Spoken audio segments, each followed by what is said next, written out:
you a woman in medicine feeling overwhelmed and disconnected from the personal fulfillment that you desire? You're in the right place. Join Doctors Joanne and Aaron as they rewrite the rules for women in medicine. Let's begin. Welcome to another episode of Create Meaning in Medicine, Rewriting the Rules for Women Physicians. And I am here with Joanne Sotelo, my amazing co-host. And today we're going to talk about reviewing our past year. We're right here working on the end of the year and going to talk about reviewing and reflecting, which I am so excited about. And I know this is a popular topic that I bring up with my clients because we don't do it enough. And with that, Joanne, I would love to dive right in and hear from your perspective. Why do you find it so important to review and reflect, not just on the prior year, but in general? Erin, thank you for the question. And I believe as a psychiatrist, like the sense of curiosity in me, it's always on. And reflection is part of how I help people as a psychiatrist and as a coach. And sometimes we use these times a little bit more symbolically. Again, the end of the year, the beginning of the year, big birthdays, maybe the ones that end with a 5 or a 0. One of mine is coming up. Maybe that's why I'm twisting my tongue.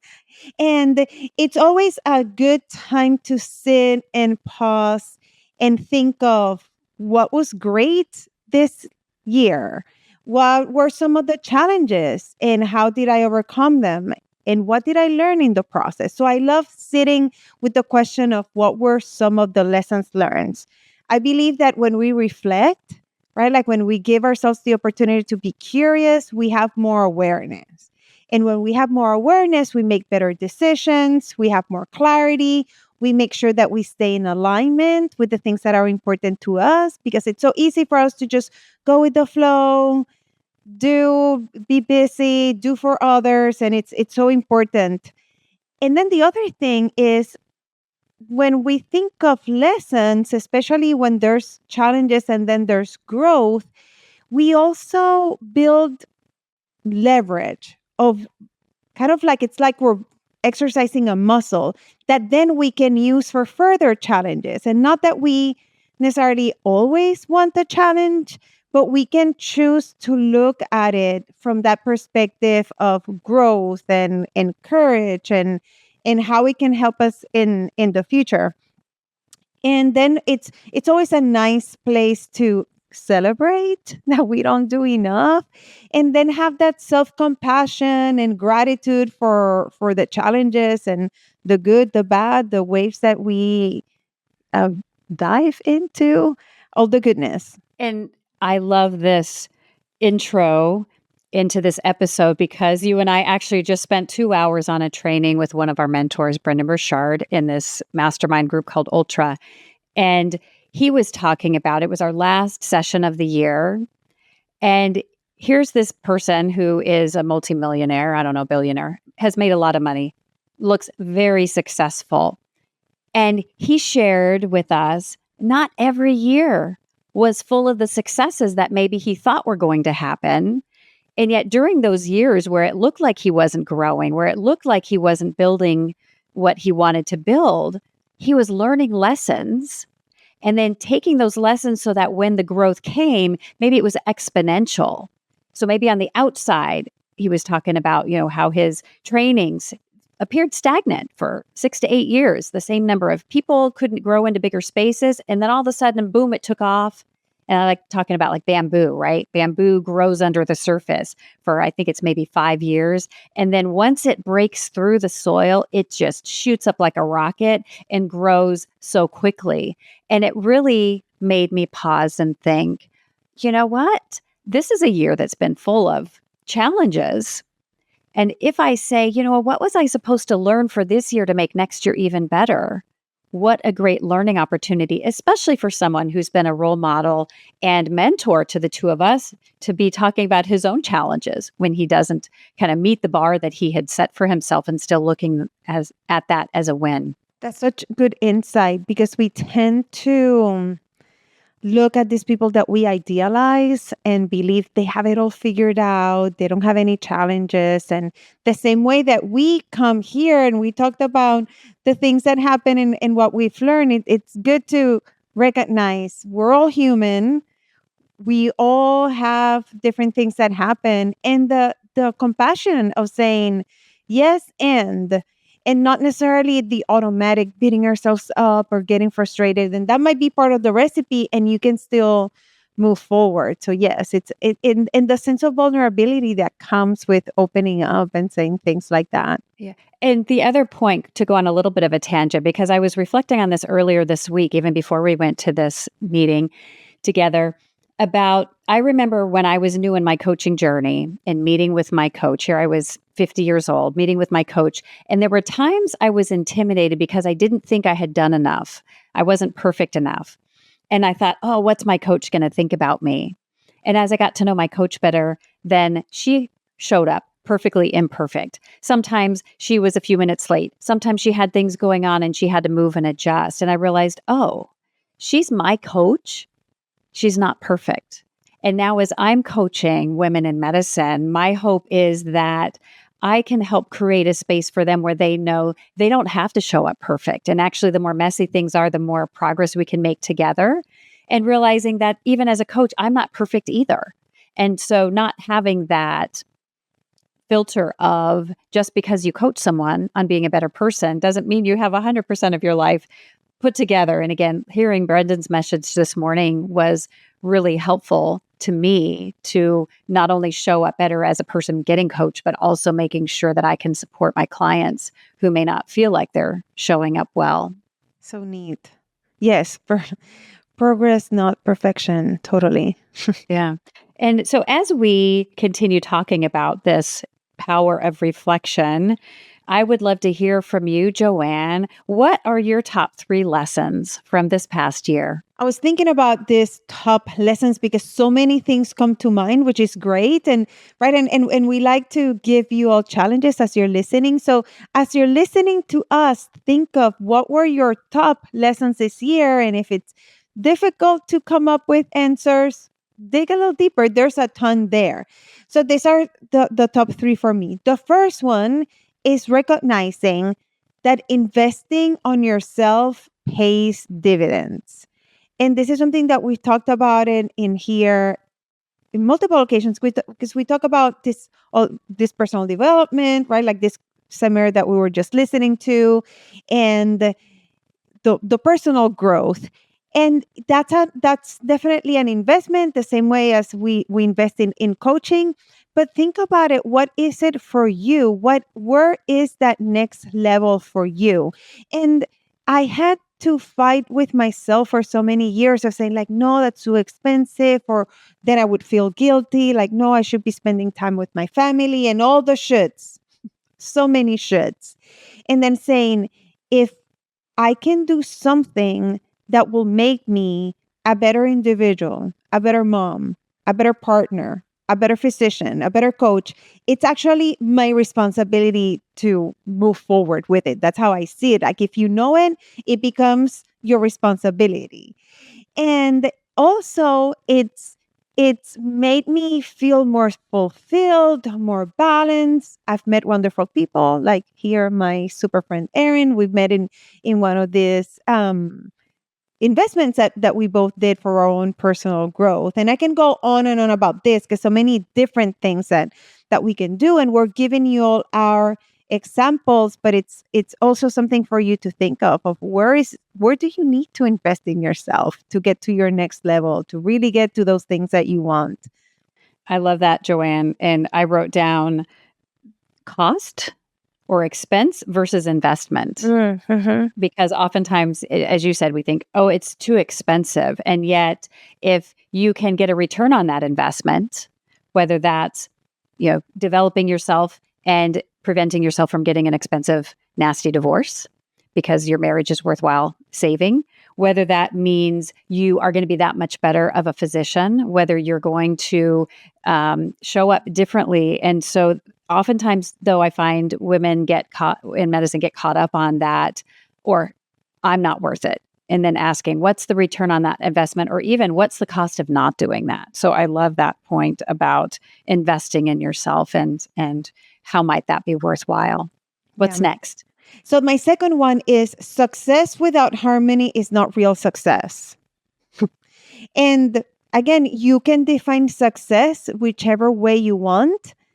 And if it is at the cost of your well-being, your balance, your harmony, your sense of fulfillment, in it might not be real success, at least not in my book for me, right? Like I'm talking about my lessons, but I would challenge you to think about it of talking about cost. We are so programmed to believe that success is one thing, and it could be a beautiful thing. I don't think it's a bad thing that I've defined success as patients seen or recognition or leadership. I've been able to do so many things. And in addition, I also want presence and time with my family and my health. And that's what I am defining as harmony, fulfillment, and success. So I've made it a really big priority in my life this year. So I have definitely have to include it in my top 3 lessons for this year. And so important to you, Joanne, that your program is called The Harmonized Healer. And that theme of harmony, I have seen throughout the different programs that you've built as we've gotten to know each other over these last few years. Many people struggle with that work-life balance, but harmony, putting all those musical pieces of your life together in a more harmonized balance is so critical. So I love your use of that word harmony. And what's your third lesson for the past year, Joanne? Yes. My third one is community and connection are non negotiable. And let me tell you, this seems like it should be easier. And it was a challenge. And I think that there's still residual from COVID that we got so good at doing things for ourselves. And kind of, I think that this culture also, unfortunately, kind of almost empowers us to be independent, which again could be a good thing, but not to the expense of what's important. And I've recognized how much I've missed it and how much I'm better because I have community and because I've been focusing on connection. And then seeing it in other people too, right? Like you and I have both hosted retreats for women in medicine. And to see them, I was able to do 2 this year, and to see these women that I've met and I've known, to see them together in person, it was just magical. And it's actually, we don't need to do it in person. There's so much that we can do. I think that even us here as a pair doing this podcast is something that I look forward to. And then if you guys kind of behind the scenes, like Erin and I usually have like our girly talk before we get updated in what's going on in our lives. And then we prep for the podcast. And it's such beautiful connection that really fills up my heart talking about harmony and sense of fulfillment. So that's something that we need to get back to. And even in between, we do get together in person. If you go on either of our social media, you'll see we connect multiple times a year at different, usually personal growth events, or maybe they're all personal growth events, and have created a community amongst ourselves, but then a broader community and help each other grow our communities with really strong people. And I love that community and connection being non-negotiable. So powerful. And as you look at those lessons from this past year, Joanne, and maybe reflection on the prior year isn't a norm for many women in medicine, for many physicians. Maybe they think I'm too busy. So I would love to hear from you. Why is it so important for women in medicine, for busy physicians, to pause and take this time to reflect? I believe that one of the most important things for women in medicine to really, like you said, pause and reflect is almost to make sense out of challenges and to know this is part of the journey and to recognize that we're growing and that we're learning in the process, because it's so easy for us to stay stuck in what's going on and how difficult it is and the culture in medicine and our external circumstances, and to really, when we reflect, making sense out of it. without minimizing the things that were difficult. We deal with a lot of stressful situations in our day to day. So that's one thing. The other thing is that, again, like I was saying earlier, we need to have self-compassion for ourselves. We so easily judge ourselves, and then we don't stop and say, like, man, that was rough, and let me move forward, right? So that self-compassion for ourselves and for the people around us. And I think the other thing that's so important, and I'm going to say it over and over again, is that we need to celebrate. There's so much premium fuel that we can give our mental and emotional well-being with the celebration, patting ourselves in the back, high-fiving ourselves, like I joke. And we get that with this reflection, with pausing, the curiosity, more awareness, more clarity, so much gratitude in the process.